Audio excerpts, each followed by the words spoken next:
High Sumana. High. তো আজকে তোমার বিয়ে, তো তোমার আজকে কিরকম লুক দরকার? যেটা আমার ফেসে ঠিকঠাক যাবে সেরকম।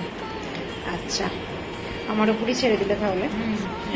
ঠিক আছে, বেশ, চলো ক্রিয়েট করা যাক কিরকম লুক তোমার করতে পারি। আজকে অবশেষে অনেক ঝড় ঝাপটার পরে আমার ব্রাইড সাজতে বসার টাইম পেল। কারণ কি, আমি যখন হলদির ব্লগটা তোমাদেরকে শেয়ার করেছিলাম, তোমরা দেখেছো ওর হলদির ব্লগ, তো হলদিটা করার পরে আমি লজে চলে আসি। ওদের বাড়ি থেকে লজের ডিস্টেন্স ছিল মিনিট 5 বাইক নিয়ে বা গাড়িতে এলে। তো যাই হোক, আমি যখন এসে পৌঁছাই তখন ভীষণ ঝড় বৃষ্টি স্টার্ট হয়। আর ওর তখন সেখানে ঝড় বৃষ্টির মধ্যে হলদির রিচুয়ালস গুলো মানে স্টার্ট হয়ে যায়। তো ওগুলো ওদিকে রিচুয়ালস হচ্ছে, ও ভাবে যে ঠিক আছে ঝড় বৃষ্টি থেমে গেলে ও রিচুয়ালস কমপ্লিট করার পরে লজে আসবে। কিন্তু সেই ভাবনাই থাকলো, বৃষ্টি আর থামে না। একদম সন্ধে মানে ওই 5:30-6টার দিকে বৃষ্টি থেমেছে। ও তারপরে এসছে সাজার জন্য, মানে অনেকটা টাইম লেট করে এসছে। তো তারপরে আমারও সাজানোর ব্যাপার আছে, একটু তো টাইম লাগবেই ব্রাইডাল মেকআপে। তো যাই হোক, ঝটপট করে খুব তাড়াতাড়ির মধ্যে কাজটা কমপ্লিট করতে হয়। কারণ কি, ওর যদিও তাড়া ছিল না, কারণ ওর মানে তোমার বিয়ের টাইমিং যেটা থাকে, লগ্ন যেটা থাকে, সেটা রাত্রি 9টা থেকে ছিল।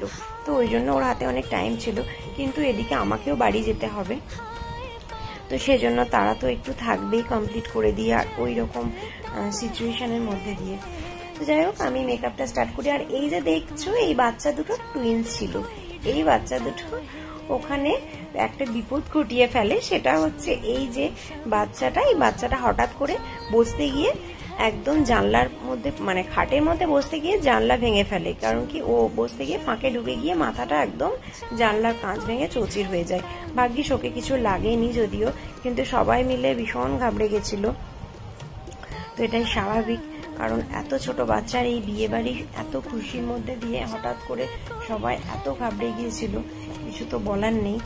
তো যাই হোক, এই দেখো আমি তোমাদের সাথে গল্প করতে করতে ওর মেকআপটা প্রায় কমপ্লিটের দিকে। এখানে আমি কলকা করছি। ও বলে দিয়েছিল কলকাটা কপাল অব্দি হবে, লাইটের মধ্যে, হেভি কলকা চাই না। আর এই যে এই সুন্দরী পুচকে যে মেয়েটাকে দেখছো, এটা হচ্ছে ওর একটা ভাইয়ের মানে মামাতো ভাইয়ের বউ।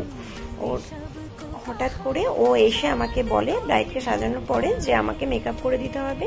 আর ও হঠাৎই আসে, মানে আসানসোল থেকে কীর্ণাহার আসে বাইক নিয়ে। তো খুব শর্ট টাইমের মধ্যে ওকেও আমাকে রেডি করতে হয়েছিল, কারণ কি সবারই তখন রেডি কমপ্লিট আর ও রেডি হবে। যাই হোক, ওর ফেসটা এখানে আমার নেওয়া হয়নি মেকআপের পরে। তো এই দেখো, আজকে আমার মিষ্টি ব্রাইডকে কেমন লাগলো অবশ্যই জানাতে ভুলবে না। আর আমার ছোট ছোট ব্লগগুলো লাইক, কমেন্ট, শেয়ার অবশ্যই করো, তাহলে আমিও নতুন নতুন ব্লগ করার জন্য অনেক উৎসাহ পাবো। তো তোমরা অবশ্যই রিমি মেকওভার ইউটিউবে গিয়ে সার্চ করে চ্যানেলটাকে সাবস্ক্রাইব অ্যান্ড লাইক শেয়ার করতে একদম ভুলবে না। আজকের মতো এখানেই টাটা, দেখা হচ্ছে আবার নতুন কোনো গল্প, নতুন কোনো ব্রাইড, নতুন কিছু কাজ নিয়ে। টাটা।